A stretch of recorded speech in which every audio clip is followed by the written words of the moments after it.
That's the short version.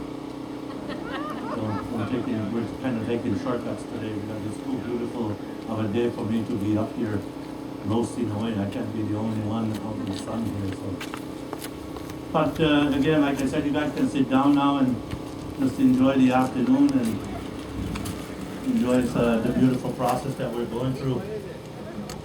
Like I said, it's always a beautiful honor for me to be here. I am by no means representing all of my people. I'm here representing myself in some of the priorities and some of the things that I see that our people are going through. And so we want to take the time and acknowledge some of these things in our way of life and who we are as a people, sometimes trying to understand. And sometimes if somebody asks us this question, you know, who are Indians? Sometimes there's many things that happen in our minds when we ask that question. And usually the first thing that happens is the perceptions that we have of who are Native people. A lot of those ones come up first. And the perceptions that we have sometimes are not very healthy ones. Sometimes we've seen Native people probably at their worst through some of the trauma that they've gone through without really understanding or knowing why are they the way they are. Our people have lived through many years of colonization and assimilation, and you can rest assured that our people have learned well. They speak about truth and reconciliation, and it's important that we understand these two concepts. Some people want to join the two together, and really they have to be really separated.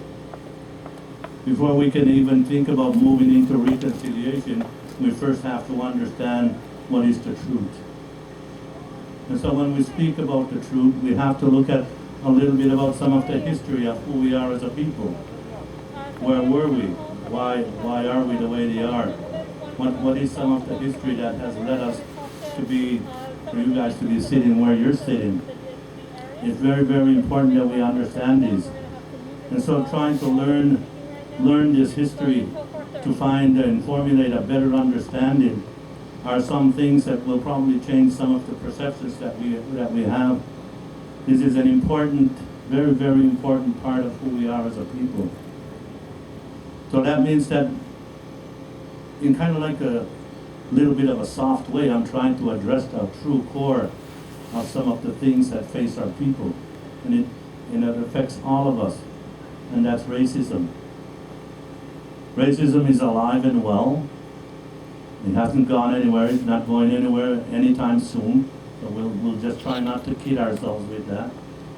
And racism, like even just the stereotypes and the perceptions in our way of life, we call that kind of like racism, but in a very mild form of racism.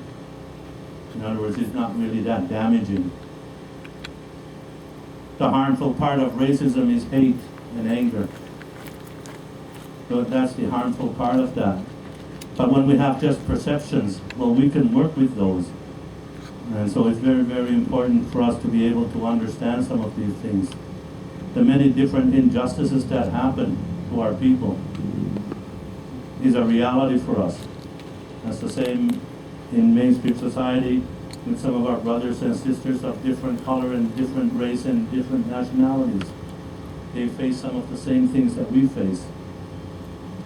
So today we want to help guide a process of change as we move forward and try to understand each other in a more meaningful way so that we can all live together in this beautiful planet called Mother Earth.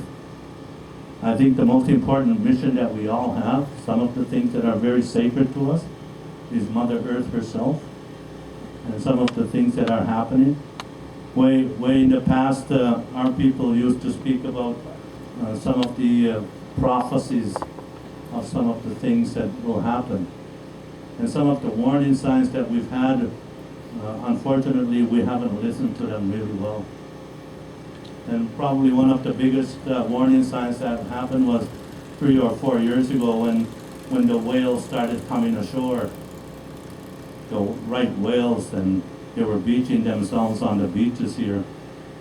And that's a very important prophecy in our way of life. Hey, that's the sign that is telling us that things need to change. And so it's very, very important that we heed these warning signs. The final stage of this prophecy is when the sea turtles come ashore. And that's the part that's probably going to be pretty close to the end of who we are as humanity.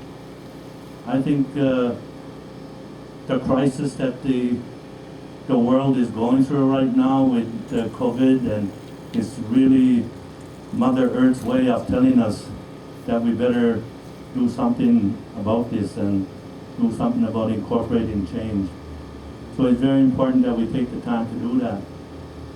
So today I want to congratulate our the incumbent for this area, Josephine. I want to take the time and thank you for allowing me to be here. Before I ask her to come down and speak for a little bit, I'm going to ask my sister Lani here to do an acknowledgement of where we are today. Come on up, sister.